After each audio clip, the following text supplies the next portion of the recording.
Bakes ಪಾಕಶಾಲೆ ಚಾನಲ್ಗೆ ತಮ್ಮೆಲ್ಲರಿಗೂ ಮತ್ತೊಮ್ಮೆ ಸ್ವಾಗತ. ನಾವಿವತ್ತು ಕುನಾಫಾ ಚಾಕ್ಲೇಟ್ ಮಾಡ್ತಿದ್ದೀವಿ. ಸೂಪರ್ ಆಗಿರುತ್ತೆ, ತುಂಬಾ ಕ್ರೀಮಿಯಾಗಿ, ಟೇಸ್ಟ್ ಅಂತೂ ಅಲ್ಟಿಮೇಟ್ ಆಗಿರುತ್ತೆ. ನೋಡ್ತಾ ಇದ್ರೇನೆ ಬಾಯಲ್ಲಿ ನೀರು ಬರ್ತಾ ಇದೆಲ್ಲ. ನೋಡಿ ಎಷ್ಟು ಬ್ಯೂಟಿಫುಲ್ ಆಗಿದೆ ಅಲ್ವಾ? ತುಂಬ ಕಡಿಮೆ ಇಂಗ್ರೀಡಿಯೆಂಟ್ಸ್ನಲ್ಲಿ ಈ ಕುನಾಫಾ ಚಾಕ್ಲೇಟ್ನ ಮನೇಲೇ ಮಾಡಬಹುದು. ಬನ್ನಿ ತಡ ಮಾಡದೆ ಈ ರೆಸಿಪಿ ಹೇಗೆ ಮಾಡೋದು ಅಂತ ನೋಡೋಣ. ಫ್ರೆಂಡ್ಸ್, ನಾನು ಈ ಚಾಕ್ಲೇಟ್ ಮಾಡಲಿಕ್ಕೆ ಶಾವಿಗೆನ ತಗೊಂಡಿದ್ದೀನಿ. ಈ ಥರ ತೆಳುವಾಗಿರುವಂತಹ ಶಾವಿಗೆನ ಉಪಯೋಗಿಸ್ಬೇಕು. ಇದನ್ನು ಆದಷ್ಟು ಸಣ್ಣದಾಗಿ ಪೀಸ್ ಮಾಡ್ಕೊಳ್ಳೋಣ.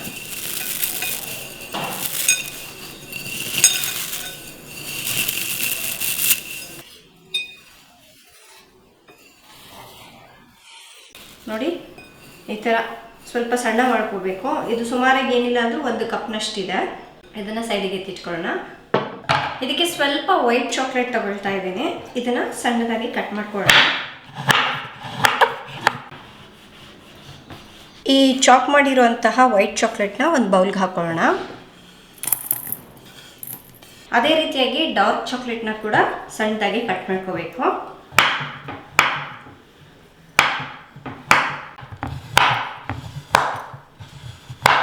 ಈ ಡಾರ್ಕ್ ಚಾಕ್ಲೇಟ್ನ ಇನ್ನೊಂದು ಬೌಲ್ಗೆ ಹಾಕೊಳ್ಳೋಣ.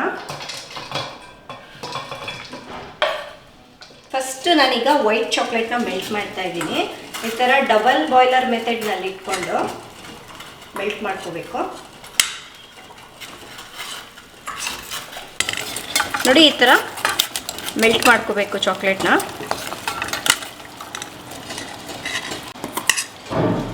ಈ ಥರ ಫ್ಲೋಯಿಂಗ್ನಲ್ಲಿರಬೇಕು.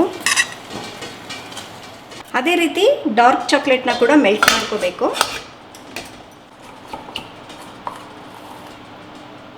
ಈ ಮೆಲ್ಟ್ ಮಾಡಿರುವಂತಹ ಚಾಕ್ಲೇಟ್ನ ಚಾಕ್ಲೇಟ್ ಮೋಲ್ಡ್ಗೆ ಹಾಕಬೇಕು. ನಾನು ಈ ಸೈಜಿಂದ ತೊಗೊಂಡಿದ್ದೀನಿ. ಇಲ್ಲ ಅಂತ ಹೇಳಿದ್ರೆ ನಾನು ಸ್ವಲ್ಪ ದೊಡ್ಡ ಸೈಜಿಂದು ಸಿಗುತ್ತೆ. ಈ ಥರ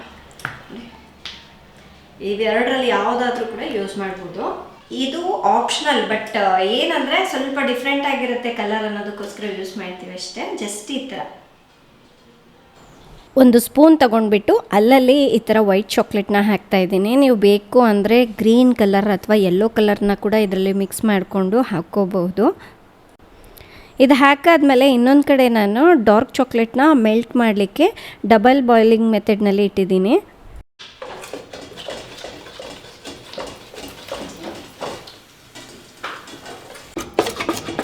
ನೋಡಿ, ಡಾರ್ಕ್ ಚಾಕ್ಲೇಟ್ನ ಕೂಡ ಈ ಥರ ಮೆಲ್ಟ್ ಮಾಡ್ಕೋಬೇಕು.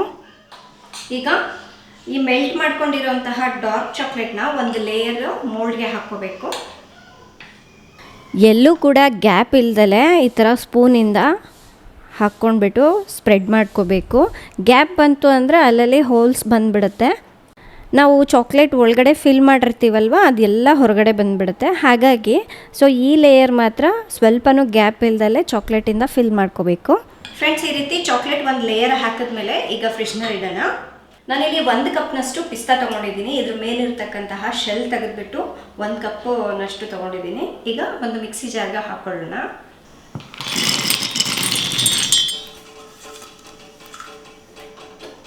ಇದನ್ನು ಪೌಡರ್ ಥರ ರುಬ್ಕೋಬೇಕು.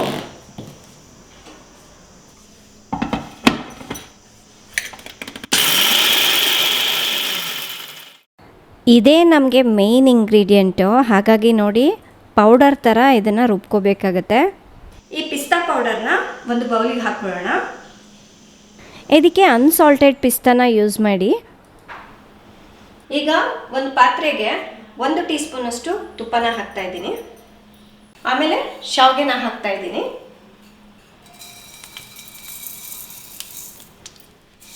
ಶಾವಿಗೆನ ಹಾಕ್ಬಿಟ್ಟು 1-2 ನಿಮಿಷ ಹುರ್ಕೋಬೇಕಷ್ಟೇ. ಪೂರ ಮಿಕ್ಸ್ ಮಾಡ್ತಾನೆ ಹುರಿಬೇಕು.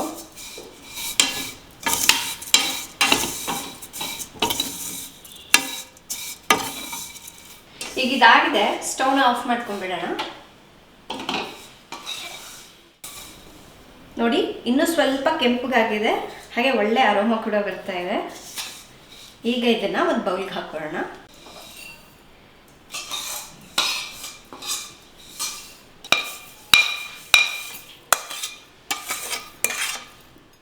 ಹಾಗೆ ನಾವು ಪಿಸ್ತಾ ಪೌಡರ್ನ ಮಾಡ್ಕೊಂಡಿದ್ವಲ್ವ, ಅದನ್ನು ಕೂಡ ಆ್ಯಡ್ ಮಾಡ್ಕೊಳ್ಳೋಣ.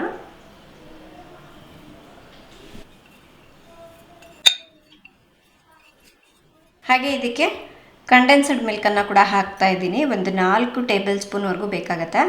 ನಾನು ಸ್ವಲ್ಪ ಜಾಸ್ತಿ ಕ್ವಾಂಟಿಟಿಯಲ್ಲಿ ಮಾಡ್ತಾ ಇದ್ದೀನಿ, ಅದಕ್ಕಾಗಿ ಎಲ್ಲ ಇಂಗ್ರೀಡಿಯೆಂಟ್ಸು ಜಾಸ್ತಿ ತೊಗೊಂಡಿದ್ದೀನಿ. ನೀವೇನಾದರೂ ಕಮ್ಮಿ ಮಾಡ್ತಾ ಇದ್ದರೆ ಸ್ವಲ್ಪ ಕಮ್ಮಿನೇ ಹಾಕ್ಕೊಳ್ಳಿ ಎಲ್ಲ ಇಂಗ್ರೀಡಿಯೆಂಟ್ಸು. ಈಗ ಇದೆಲ್ಲದನ್ನು ಒಂದ್ಸಲ ಮಿಕ್ಸ್ ಮಾಡ್ಕೊಳ್ಳೋಣ.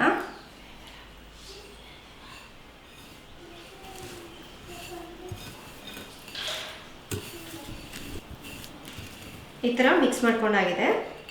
ಸೊ ಇದು ತಗೊಂಡಾಗ ನೋಡಿ ಈ ಥರ ಒಂದಕ್ಕೆ ಒಂದು ಚೆನ್ನಾಗಿ ಅಂಟ್ಕೊಂಡಿರಬೇಕು. ಇಲ್ಲ ಉದುರುದ್ರಾಗಿದೆ ಅಂದರೆ ಇನ್ನೂ ಸ್ವಲ್ಪ ಕಂಡೆನ್ಸ್ಡ್ ಮಿಲ್ಕನ್ನು ಹಾಕಿ ಮಿಕ್ಸ್ ಮಾಡ್ಕೋಬೇಕಾಗತ್ತೆ. ಇದಕ್ಕೆ ಸ್ವಲ್ಪ ಗ್ರೀನ್ ಕಲರ್ ಆ್ಯಡ್ ಮಾಡ್ತಾ ಇದ್ದೀನಿ. ಬೇಡ ಅಂದರೆ ಸ್ಕಿಪ್ ಕೂಡ ಮಾಡ್ಬೋದು, ಜಸ್ಟ್ ಕಲರ್ಗೋಸ್ಕರ ಗ್ರೀನ್ ಕಲರ್ ಬರಬೇಕು ಅಂತ. ಅಂದರೆ ನಮಗೆ ಹೊರಗಡೆ ಹೇಗೆ ಸಿಗುತ್ತೋ ಆ ಲುಕ್ ಬರಬೇಕು ಅಂತ ಹೇಳಿ ಕಲರ್ ಹಾಕಿದ್ದೀನಿ. ಇನ್ನೊಂದು, ನಾವು ಕಂಡೆನ್ಸ್ಡ್ ಮಿಲ್ಕ್ ಕಲರ್ ಹಾಕಿದ್ಮೇಲೆ ತೀರಾ ಮಿಕ್ಸ್ ಮಾಡಬಾರ್ದು.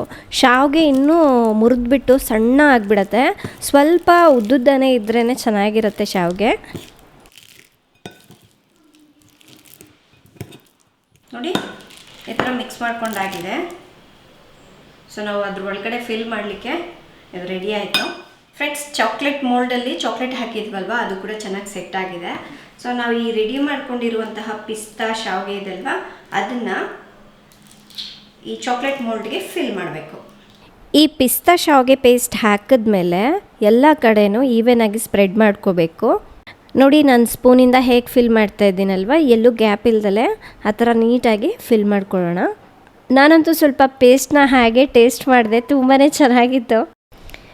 ಬಟ್ ಚಾಕ್ಲೇಟ್ ಜೊತೆ ಟೇಸ್ಟ್ ಮಾಡಿದ್ರೆ ಹೇಗಿರುತ್ತೆ ಅನ್ನೋದಕ್ಕೋಸ್ಕರ ವೆಯ್ಟ್ ಮಾಡ್ತಾ ಇದ್ದೀನಿ. ಅದನ್ನು ಮಾಡಿಬಿಡೋಣ. ನೋಡಿ, ಈ ಥರ ನಾನು ಸ್ವಲ್ಪ ದೊಡ್ಡ ಮೋಲ್ಡ್ ತೊಗೊಂಡಿದ್ದೀನಲ್ವ, ಅದಕ್ಕೆ ಜಾಸ್ತಿ ಕ್ವಾಂಟಿಟಿ ಆಯಿತು. ಫ್ರೆಂಡ್ಸ್, ಈಗ ಮೆಲ್ಟ್ ಮಾಡಿರುವಂತಹ ಡಾರ್ಕ್ ಚಾಕ್ಲೇಟನ್ನು ಇದ್ರ ಮೇಲೆ ಹಾಕೊಳ್ಳೋಣ. ಇನ್ನು ಮೇಲ್ಗಡೆ ಲೇಯರ್ ಇದೆ ಅಲ್ವಾ, ಇದು ಅಷ್ಟೇ, ಎಲ್ಲೂ ಗ್ಯಾಪ್ ಇಲ್ದಲೆ ಹಾಕ್ಕೋಬೇಕಾಗತ್ತೆ. ಫಸ್ಟು ಒಂದು ಸ್ಪೂನಿಂದ ಈ ಥರ ಚಾಕ್ಲೇಟ್ ಹಾಕಿಬಿಟ್ಟು ಆನಂತರ ಈ ಥರ ಸ್ಪ್ರೆಡ್ ಮಾಡಿಬಿಡಬೇಕು. ನೀವು ಚಾಕ್ಲೇಟ್ ಯಾವ ಬ್ರ್ಯಾಂಡ್ ಬೇಕಾದರೂ ಯೂಸ್ ಮಾಡ್ಬೋದು. ಬಟ್ ನಾನು ಯೂಸ್ ಮಾಡಿರೋದೇ ಬೇಕು ಅಂದರೆ ನಾನು ಡಿಸ್ಕ್ರಿಪ್ಷನಲ್ಲಿ ಯೂಸ್ ಮಾಡಿರೋ ಪ್ರಾಡಕ್ಟ್ಸು ಚಾಕ್ಲೇಟ್ ಲಿಂಕ್ ಎಲ್ಲದೂ ಕೊಟ್ಟಿರ್ತೀನಿ, ಚೆಕ್ ಮಾಡಿ. ನೋಡಿ, ಈ ಥರ ಎಲ್ಲ ಕಡೆ ಹಾಕಿ ಈಗ ಸ್ಪ್ರೆಡ್ ಮಾಡ್ಕೊಂಡಾಗಿದೆ. ಇನ್ನು ಉಳಿದಿರೋ ಚಾಕ್ಲೇಟ್ನಲ್ಲಿ ಹುರಿದಿರೋಂತಹ ಶೇಂಗಾನ ಹಾಕಿಬಿಟ್ಟು ಚಿಪ್ಸ್ ಥರ ಕೂಡ ಮಾಡ್ಬೋದು. ಫ್ರೆಂಡ್ಸ್, ಇದು ಒಂದು 10 to 15 ಮಿನಿಟ್ಸ್ ಸೆಟ್ ಆಗಲಿಕ್ಕೆ ಅಂತ ಹೇಳ್ಬಿಟ್ಟು ಫ್ರಿಜ್ನಲ್ಲಿ ಇಡೋಣ. ಫ್ರೆಂಡ್ಸ್, ಈಗ ಸೆಟ್ ಆಗಿದೆ. ಈಗ ಮೋಲ್ಡಿಂದ ತೆಗೆದುಬಿಡೋಣ. ಫ್ರೆಂಡ್ಸ್, ಈಗ ಮೋಲ್ಡಿಂದ ತೆಗಿತಾ ಇದ್ದೀನಿ. ನೀವು ನೋಡ್ಬೋದು ಎಷ್ಟು ನೀಟಾಗಿ ಬರ್ತಾಯಿದೆ ಅಂತ. ವಾವ್, ಸೂಪರಾಗಿ ಬಂದಿದೆಲ್ಲ. ಈಗ ಹಾಲಿಡೇಸ್ ಅಲ್ವಾ, ಮನೇಲಿ ಮಕ್ಕಳಿರ್ತಾರೆ. ಈ ಥರ ಮಕ್ಕಳ ಜೊತೆ ಸೇರಿ ಮಾಡಿ ನೋಡಿ, ತುಂಬ ಮಜಾ ಕೊಡುತ್ತೆ. ಮಕ್ಕಳು ತುಂಬ ಎಂಜಾಯ್ ಮಾಡ್ತಾ ಅದನ್ನು ಮಾಡ್ತಾರೆ. ನಾನೀಗ ಎಲ್ಲವೂ ಮೋಲ್ಡಿಂದ ತೆಗಿತಾ ಇದ್ದೀನಿ. ನೋಡ್ತಾ ಇದ್ರೇ ತಿನ್ಬೇಕು ಅನ್ನಿಸ್ತಾ ಇದೆಲ್ಲ. ಸೂಪರಾಗಿ ಬಂದಿದೆ ಎಲ್ಲವುದು. ಫ್ರೆಂಡ್ಸ್, ನೋಡಿ ಚಾಕ್ಲೇಟ್ ಎಲ್ಲ ಎಷ್ಟು ನೀಟಾಗಿ ಬಂದಿದೆ. ಸೊ ಈಗ ನಾನು ಒಂದು ಕಟ್ ಮಾಡಿ ತೋರಿಸ್ತೀನಿ ಹೇಗಿದೆ ಅಂತ, ಹಾಗೆ ಟೇಸ್ಟ್ ಕೂಡ ಮಾಡ್ತೀನಿ. ಒಂದು ಚಾಕ್ಲೇಟ್ ತೊಗೊಂಡ್ಬಿಟ್ಟು ಮುರಿದು ತೋರಿಸ್ತಾ ಇದ್ದೀನಿ ನೋಡಿ.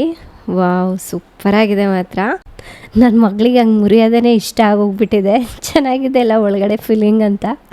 ಕಂಡೆನ್ಸ್ಡ್ ಮಿಲ್ಕ್ ಹಾಕೋದ್ರಿಂದ ಈ ರೀತಿ ಒಳಗೆಲ್ಲ ಫಿಲ್ಲಿಂಗ್ ಕ್ರೀಮಿ ಆಗಿರುತ್ತೆ. ಫ್ರೆಂಡ್ಸ್, ಈಗ ಟೇಸ್ಟ್ ಮಾಡೋಣ. ಫಸ್ಟ್ ಚಿನಿವಾಗೆ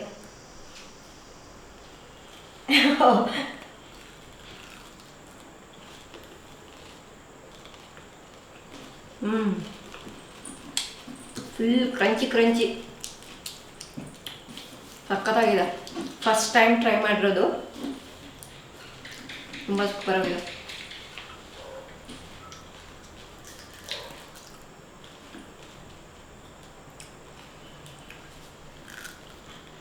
ಮಾತೇ ಬರ್ತಾ ಇಲ್ಲ ನನಗೆ. ತುಂಬ ರುಚಿಯಾಗಿದೆ. ಸೊ ನೋಡಿದ್ರಲ್ವಾ ಫ್ರೆಂಡ್ಸ್, ಮನೇಲೆ ದುಬೈ ಸ್ಪೆಷಲ್ ಕುನಾಫಾ ಚಾಕ್ಲೇಟ್ ಹೇಗೆ ಮಾಡೋದು ಅಂತ.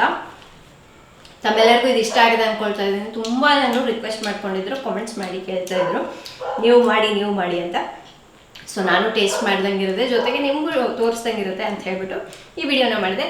ತಮ್ಮೆಲ್ಲರಿಗೂ ಇವತ್ತಿನ ಈ ರೆಸಿಪಿ ಇಷ್ಟ ಆಗಿದೆ ಅಂದ್ಕೊಳ್ತಾ ಇದ್ದೀನಿ. ಇಷ್ಟ ಆದರೆ ಲೈಕ್ ಮಾಡಿ, ಶೇರ್ ಮಾಡಿ. ನಾಳೆ ಇನ್ನೊಂದು ಹೊಸ ರೆಸಿಪಿಯೊಂದಿಗೆ ಮತ್ತೆ ಸಿಗ್ತೀವಿ. ಅಲ್ಲಿವರೆಗೂ ಟೇಕ್ ಕೇರ್, ಬಾಯ್.